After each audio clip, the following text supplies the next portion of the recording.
What's up, everybody? And today we are continuing on the Nissan Altima for 2009, and that was my seat I was sitting on, not my butt.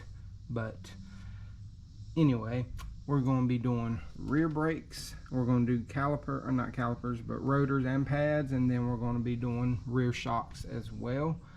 So let me set y'all up where y'all can watch all this, and then I will get right back to you and let y'all see how we do this. Alright, first thing we're going to do is pull off the caliper, and to do this you're going to have to use a wrench on the bottom, but you can get a ratchet on the top if you're just doing pads. But what we're going to do is actually leave the bottom one in, and I'm going to take the top one out, and then when we take the bracket off as a whole, we can just slide it off without even breaking that one loose. But they are 14s if you are wanting to know that.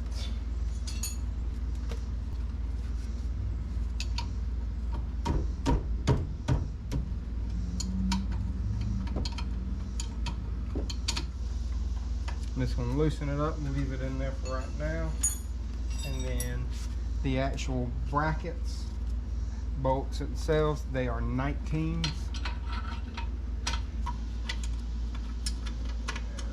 There we go. I'll set that up there for right now. Rotor should just slide off. Your e-brakes are inside of these as well. Like I said, we took the top one out, and you can see it's pretty well lubed. And you can fold it. And come on.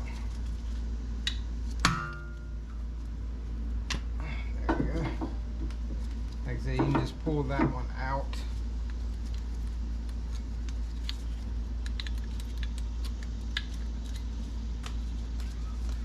The pads are actually halfway decent, but we did the front, so I wanted to go ahead and do the backs as well.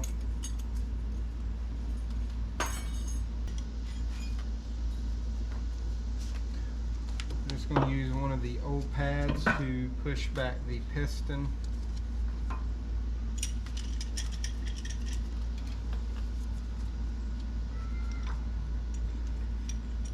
I know my arm may be in the way. Hold on, I'll get it out of the way. Oh yeah, these are going in super easy. Just until you feel some resistance, and then stop. You don't want to bust the caliper, break a piston, or anything like that.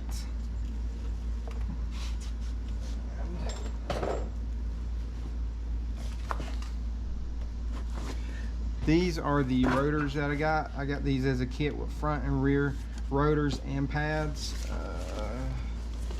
This is the rear rotor number BRA73981. These are TRQs. A little bit of brake cleaner, shop towel, and wipe these rotors off because they do have packing grease all over them to keep them from rusting. And since the e-brakes are on the inside, make sure you wipe the inside out as well.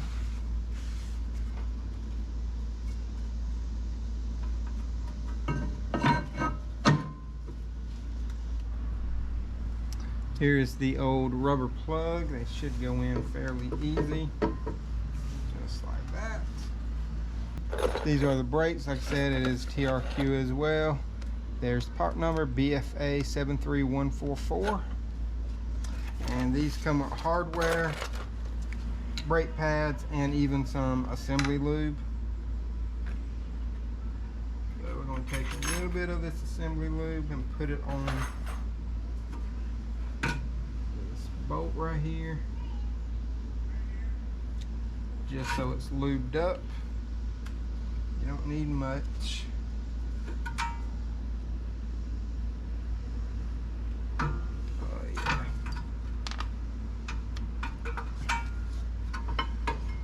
I'll slide that back around.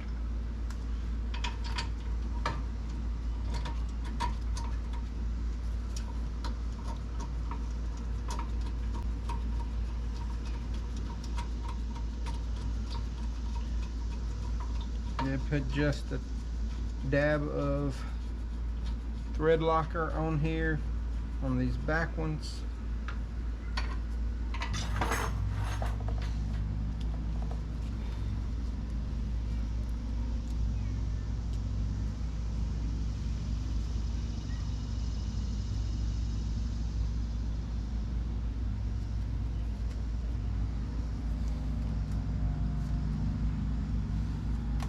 Put a little bit of brake grease on the slide tabs. You can wipe your excess on the outside, because I'm going to put some on there as well.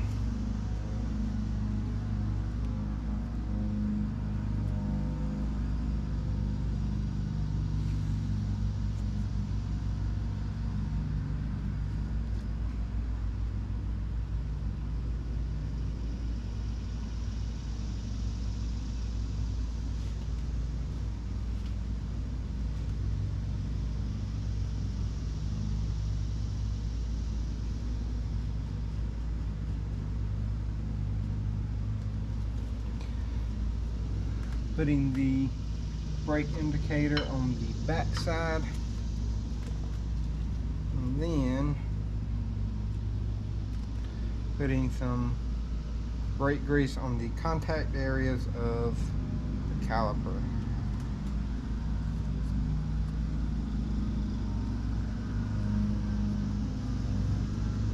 I like to put it on the boot just because it keeps it lubricated as much as possible, keep it from drying out. And then we're going to wipe off the other slider and put new grease on it.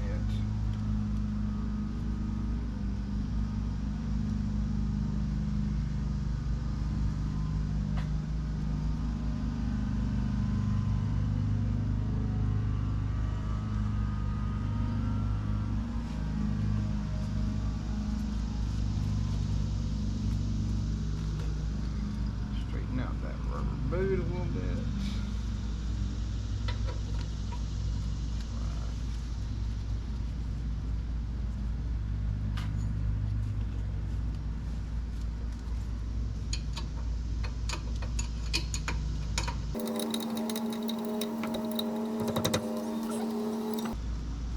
All right. Those are snug and tight. Now what we're going to do is take this shock off right here. There is an 18 millimeter that goes through the knuckle right here, and then two 13 millimeters up inside.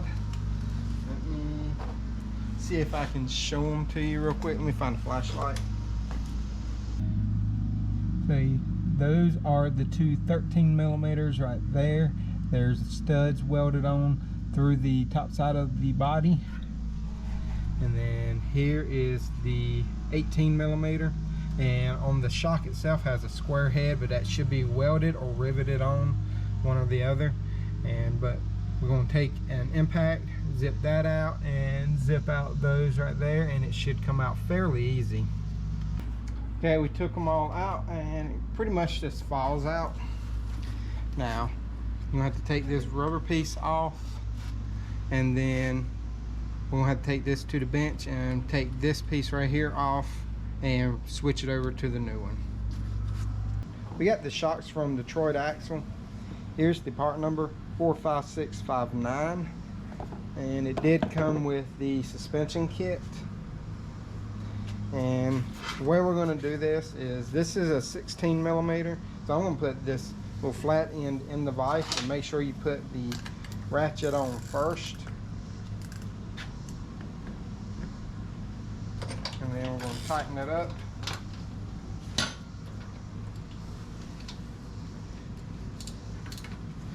And you should be able to loosen it up.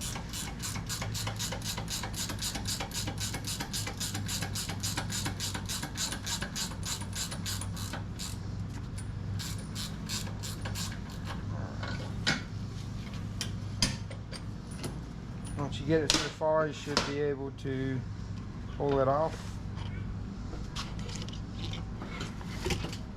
Here's your assembly right here. This is your top piece.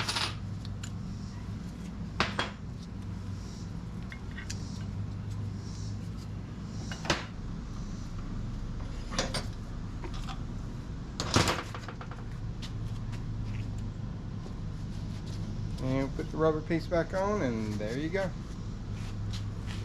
Okay, what I did was put a piece of wood under the lug studs and jacked it up just enough to get some pressure on the control arm so I can get this bolt back through. Now, when you're on the ground, it's probably a little safer than being up on a lift. But I'm just going to get it started. Alright, yeah, she's going in now. Now I already put the nuts on the top up here just because it's easier to do it that way, and it's going to be hard for me to show y'all putting the nuts on. They only torque to like 20 foot-pounds, and this one right here, it torques to actually 60 foot-pounds. And now that we got it started, we can lower it down real easy.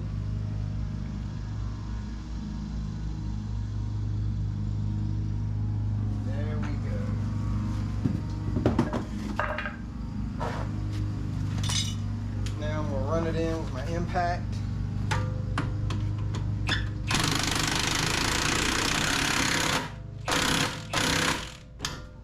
Don't get crazy with your impact because you can break that back square nut off, and then you're going to have a bad day.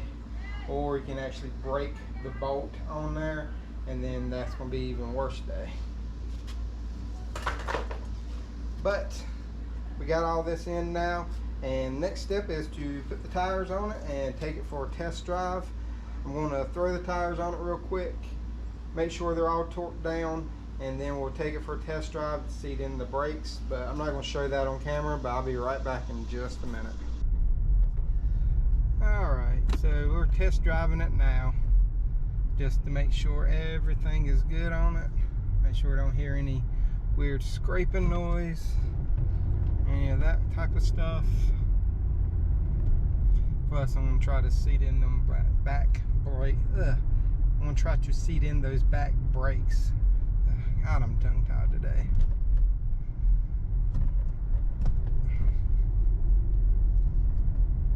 Do a few harder stops. Oh yeah. Need to fix the mirrors because they are turned all the way down so I can back into the garage.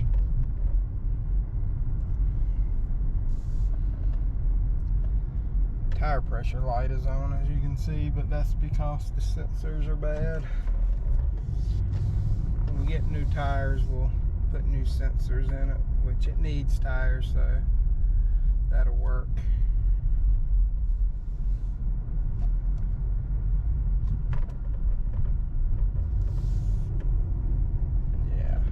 Right here, a lot better. Whenever we'd put it in reverse or drive, whenever you got to take off, you would hear it like make a real loud banging noise from the axle. And now when we do it, it doesn't do that. Even when you took off a little harder, you could hear it hitting because the axle had so much play in it. And as I think I showed it to y'all, but when you pick it up, I mean, it was just flopping all over the place. It was really loose, and that had to be what the noise is coming from, and it had some play in the bearing on the passenger side, so it really needed that right there. But looks like everything is pretty good on it. So we're going to pull her back in, park her. And that will conclude the video. If you enjoyed the video and the series, please like, subscribe, hit that notification bell. And if you got any comments, concerns, whatever, you know, you can hit me up in the comment section. You can email me. You can do all that stuff. I'll get to you as soon as possible. I will put up all the part numbers. I'll put up links and everything in there as well. And I'm going to put up links to the previous videos of this build, I guess you could say, in the comment section, and a link up top as well. But like I said, if you enjoyed the video and the series, hit all the buttons, and until next time, y'all have a great day.